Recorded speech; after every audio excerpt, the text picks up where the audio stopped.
South Florida is heating up in ways that most people aren't even talking about yet. It's being completely reimagined almost every single city. Tower cranes are becoming a part of the skyline and people are starting to get used to seeing them. Every district is transforming into luxury lifestyle hubs, and for the first time in decades, global investors, developers, and financial power players are all focused on the same thing. That's South Florida's future. Finally, and honestly well-deserved. It feels big because, honestly, it is. From finance towers and mega convention centers to beautiful cultural districts that could rival Wynwood and Brickell. There's an energy here that's really hard to explain until you actually see it for yourself. But not everything is going according to plan. Some of the biggest projects are actually hitting some quiet delays that no one really talks about. Others are moving so quickly that they're triggering questions that nobody even expected when they first started. And under all the buzz, a deeper conversation is beginning to unfold. One that could honestly reshape how this story in South Florida ultimately ends. And it's not the one that you think. Now, before we jump in, let's lay out what you're about to see in this video. This isn't just a highlight reel of construction projects, which honestly we should come out with because there's some beautiful ones.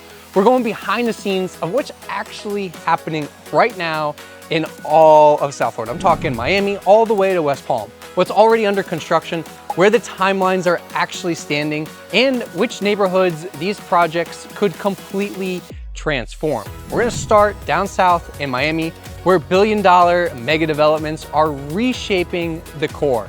Then we'll head a little bit further north into Fort Lauderdale, boldly bet on conventions, and waterfront living is getting pretty serious because ultimately that's the goal and they're gaining some momentum. And finally, we'll land in West Palm, where ultimately it's quieter, equally strategic, and a shift is playing out around finance, culture, and lifestyle. Hint, it could be the Wall Street of the South. But there's also one factor that might be more important than all of it. And depending on how all this plays out, everything else could completely change. Let's start in Miami, where what's rising isn't just a skyline, it's an entire redefinition of how people actually live, move, and invest in this city.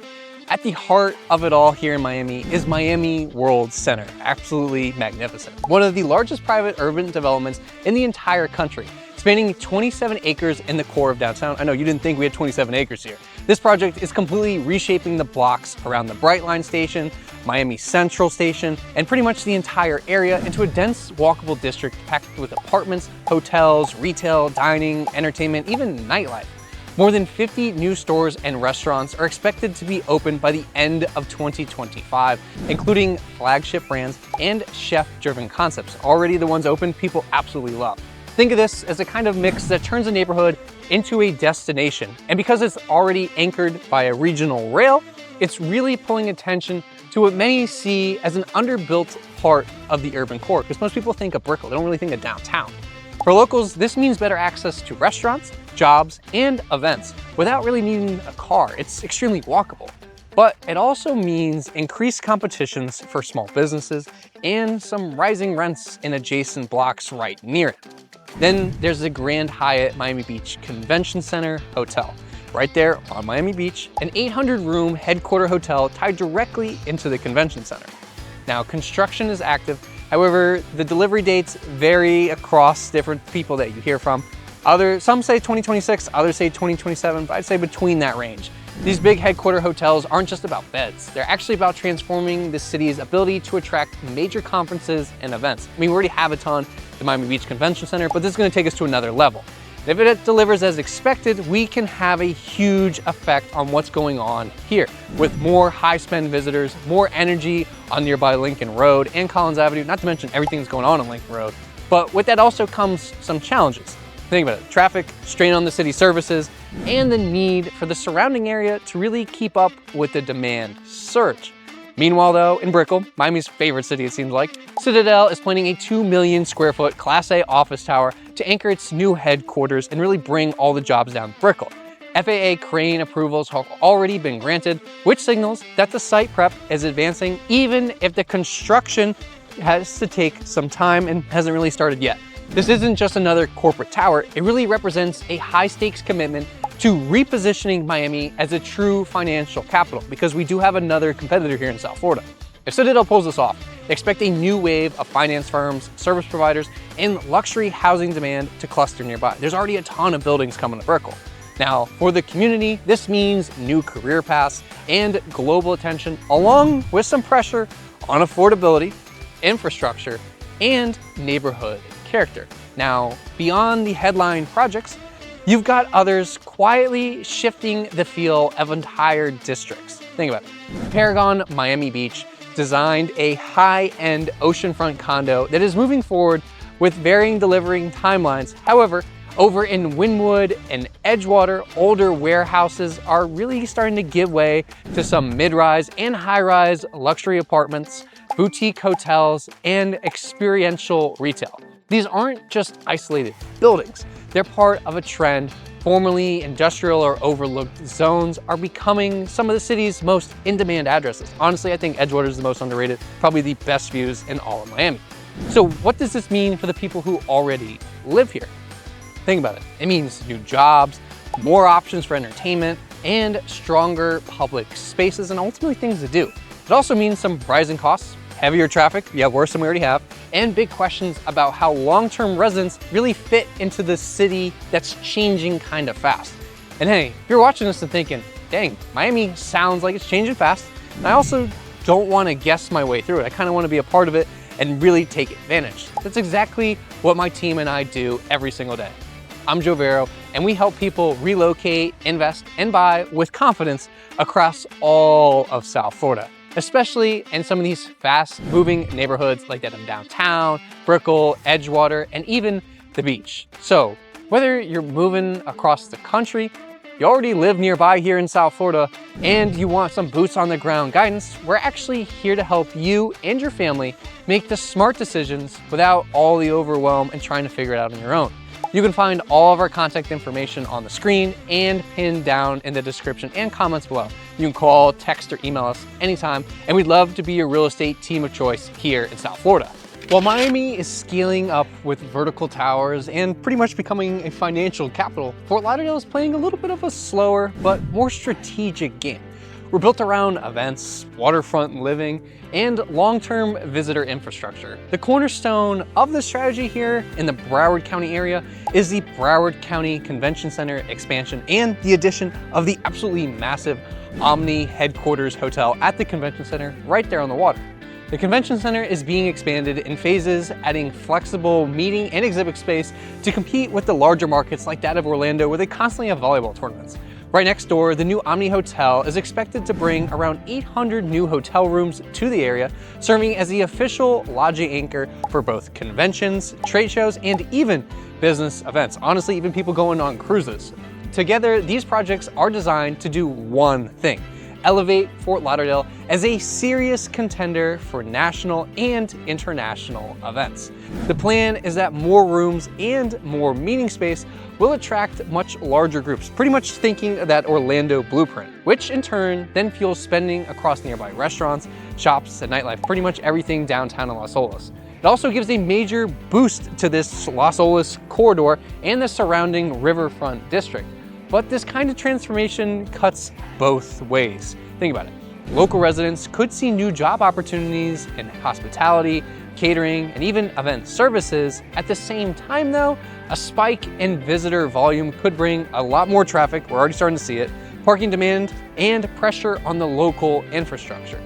There is also the question of balance. How do we keep Fort Lauderdale livable and community focused while building out a visitor economy at this massive scale if we really want to compete? Beyond the convention push, Fort Lauderdale's riverfront is starting to see a quiet wave of investment in both residential, high-end use, as well as mixed-use developments.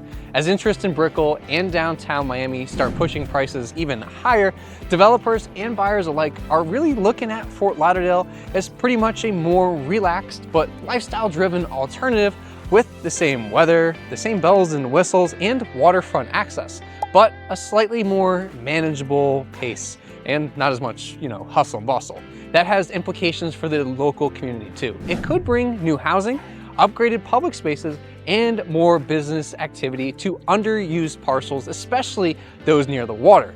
but it also raises the stakes around affordability as well as displacement, especially in neighborhoods that sit between the urban core and the beach. You're seeing a big transformation here. All of this positions Fort Lauderdale as the region's dark horse, along with Pompano as well. It's not trying to outshine Miami or West Palm, but instead a steadily building a value proposition around experience, access, and long-term livability. And while these pieces really move into place, there's another city just up the tracks that's actually making a very different kind of bet. While Miami and Fort Lauderdale are making high-profile plays, West Palm is working on something a little bit more deliberate. A little bit less noise, a lot more focus, and it all starts right here with the Nora District, a short drive just north of Railroad Avenue. This is a 40-acre corridor just north of downtown that is being completely transformed through adaptive reuse and new mixed-use redevelopment. The core idea is simple at the end of the day. Let's take historic industrial buildings, then let's reimagine them as a walkable district filled with restaurants, boutiques, creative offices, cafes, lifestyle-driven retail, and obviously a great place to work out. The first phases are already under construction and they've even been delivered here in 2025, with the rest of it also being delivered in early 2026. Now, what makes Nora so interesting is not just the architecture or the project map, or honestly even the location, it's how seamlessly though it connects into what already exists right around here and also what's coming. West Palm's downtown and Clematis Street corridor are already known for their mix of dining, shopping, and waterfront access, not to mention also the nightlife.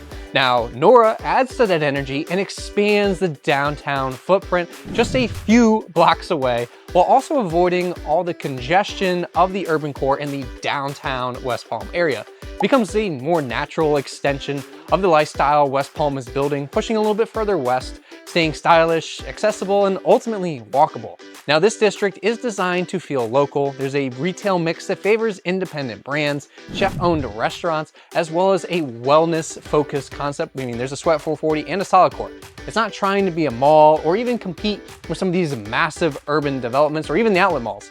It is trying to feel like West Palm's version of cool. Think like Wynwood, Flagler Village, but now in West Palm.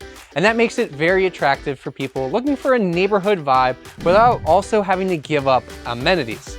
Now, from a community perspective, the Nora build-out could mean new jobs, small business opportunities, and more reasons for people to really want to live near where they work or play. Honestly, I would love to live in downtown for that reason. Now, for homeowners and investors, it does signal something different. The potential for rising home values in surrounding neighborhoods, especially with all the building and development going on, that were once considered fringe or traditional, as well as the walkability and improvements within the lifestyle offerings multiply. Even with older housing stock all around it, some of these older homes could see a bump in demand, especially as more and more gets built. That is the classic live, work, play formula, and now West Palm is actually executing it very carefully. Now let's layer in another thing, the One Flagler building, which is a 25-story Class A office tower being built just a few blocks away. Designed and backed by Related, it is poised to become the flagship office space in what many now are calling the Wall Street of the South. Yes, West Palm is now the Wall Street of the South. With top-tier finishes in a prime location on the waterfront in West Palm, it's designed to attract finance, legal, and private equity firms that are shifting operations out of the Northeast in New York and now finally coming down to South Florida. Together, One Flagler and the Nora District create a powerful combo. High-paying jobs during the day and a vibrant cultural and culinary scene after hours that you really don't have to leave. That changes how people use downtown and ultimately stay here. It extends dwell time, adds foot traffic, and raises the ceiling on what kind of talent and businesses that the city can attract at the end of the day. The challenge, as always, will be finding a nice balance. As values start to rise, can West Palm preserve housing options for middle-income families? Can the infrastructure also keep pace with some of the lifestyle demand? We've seen what's happened in Miami and Fort Lauderdale. Can this growth improve quality of life without pushing people out?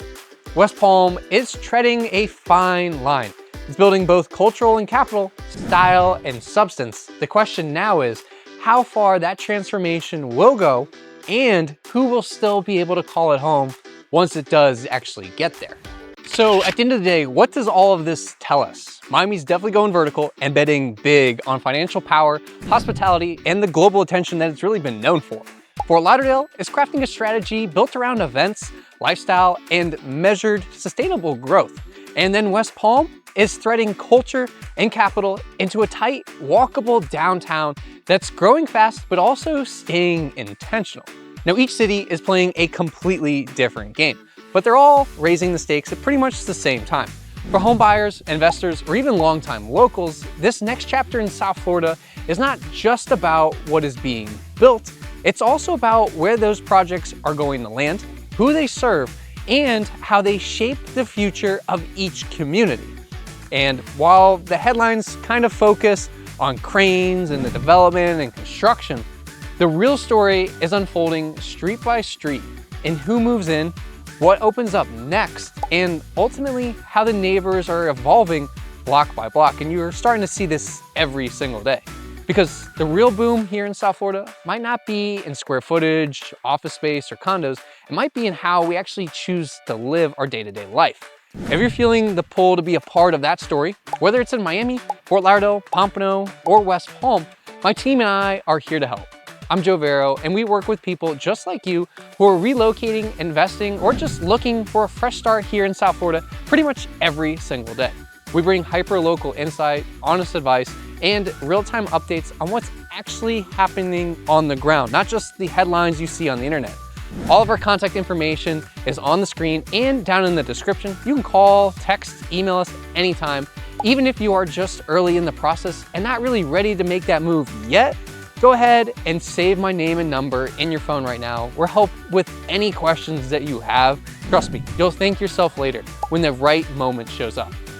And if you're still in that research mode, keep watching. We have more videos breaking down specific neighborhoods, life here in South Florida, the market shifts, and tips to help you really navigate this region with confidence. Whenever you are ready, we will be here for you.